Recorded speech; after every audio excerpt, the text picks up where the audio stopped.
Yang ketiga adalah bagaimana cara kita mendapatkan harga yang mahal. Nah, ini yang ditunggu-tunggu sekali bagi para petani cabai secara khusus.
Kawan-kawan, kembali lagi dengan saya Ardana Binti. Pada hari ini kawan-kawan, saya berada di kebun tanaman cabai. Nah, sebagaimana kawan-kawan bisa perhatikan di samping saya ini, buahnya sudah cukup besar seperti ini.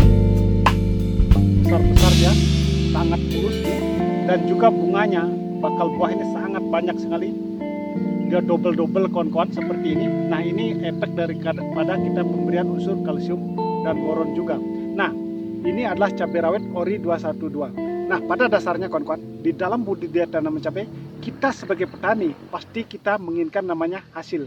Kita tidak pungkir setiap orang melakukan usaha apapun, apalagi usaha budidaya tanaman cabai, pasti yang dipikirkan adalah tanaman itu sehat, menghasilkan secara maksimal atau menghasilkan secara melimpah, dan ketiga adalah harga yang mahal.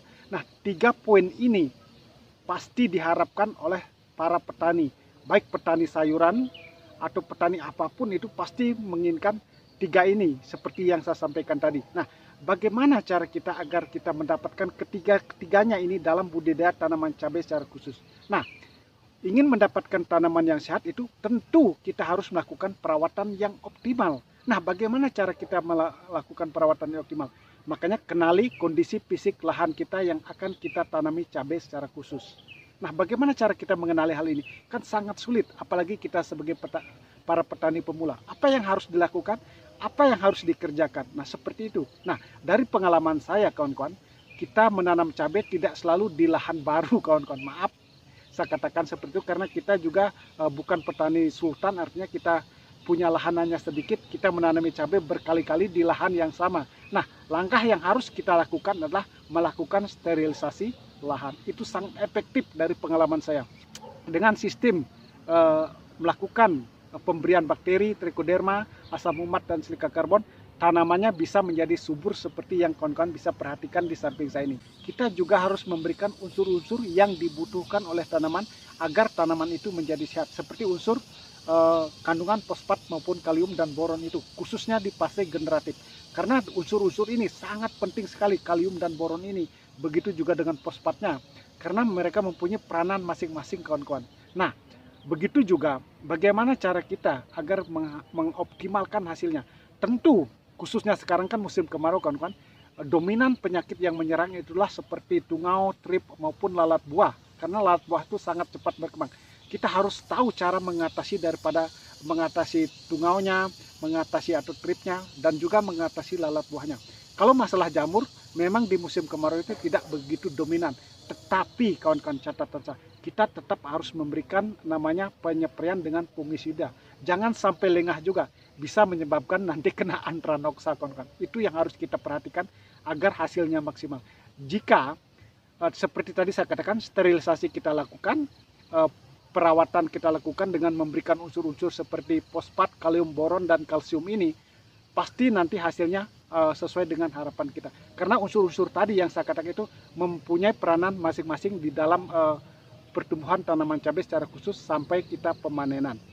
Nah, yang ketiga adalah bagaimana cara kita mendapatkan harga yang mahal. Nah, ini yang ditunggu-tunggu sekali bagi para petani cabai secara khusus. Walaupun kita menanam sedikit, kalau harga mahal pasti kita mendapatkan untung, apalagi kita menanam dalam skala yang jumlahnya lebih besar. Nah, untuk mendapatkan harga yang mahal ini, kita harus perlu teknik juga kawan-kawan. Apa tekniknya itu? Nah, ini menjadi catatan yang sangat penting sebenarnya bagi para petani. Tekniknya adalah untuk mendapatkan harga yang mahal, kita harus mengetahui informasi tentang penanaman cabai. Itu sangat penting sekali kawan-kawan. Di daerah sepertinya kita di Indonesia kan mempunyai banyak provinsi, wilayah ataupun daerah. Pasti banyak petaninya yang menanam cabai. Nah, caranya salah satu teknik yang saya terapkan adalah kalau dalam suatu bulan tertentu, misalnya sekarang ini kan penanaman bahkan masa panen cukup banyak sekali.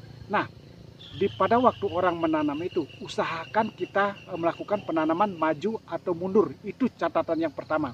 Kalau kita mendengar informasi dalam jumlah skala besar, misalnya ada petani yang menanam dalam jumlah yang besar sekali, kita undur dulu menanam. Kita harus sabar kawan-kawan, kita mundur sedikit. Mungkin mundurnya sebulan, bahkan 1,5 bulan itu. Kemudian, kalau orang sudah mulai panen, kita menanamnya. Kalau orang menanam, kita jangan menanam. Itu pasti kita akan mendapatkan harga dari pengalaman. Nah, seperti itu kawan-kawan. Jadi kita sebagai petani sebenarnya harus mengetahui siklus penanaman dalam skala besar. Itu yang catatan yang pertama. Dan yang kedua, untuk mendapatkan harga mahal kawan-kawan, sebenarnya tekniknya yang kedua ini cukup simpel sebenarnya, yaitu kita menanam secara terus-menerus. Pasti akan mendapatkan harga yang mahal nantinya. Nah, seperti itu kawan-kawan. Nah, semoga apa yang saya lakukan, semoga apa yang saya sampaikan pada hari ini bermanfaat bagi para petani. Jadi jangan menyerah menjadi petani. Petani itu sebenarnya tidak dihitung oleh waktu. Petani itu bebas kawan-kawan. Kapan dia mau berangkat ke kebun itu tidak diatur seperti pekerjaan lain. Tetapi ingat, kita harus rajin mengontrolnya walaupun kita tidak melakukan penyepraian, pengocoran ataupun melakukan pekerjaan yang lain. Kita hanya sekedar keliling di kebun saja. Itu sebenarnya sudah cukup untuk mengetahui kapan kita melakukan penyepraian, kapan kita melakukan pengocoran atau pemberian nutrisi pada tanaman cabai. Semoga apa yang saya sampaikan, semoga apa yang saya berikan pada hari ini bermanfaat untuk kawan-kawan kita semua. Semoga kita menjadi sukses ke depannya sama-sama.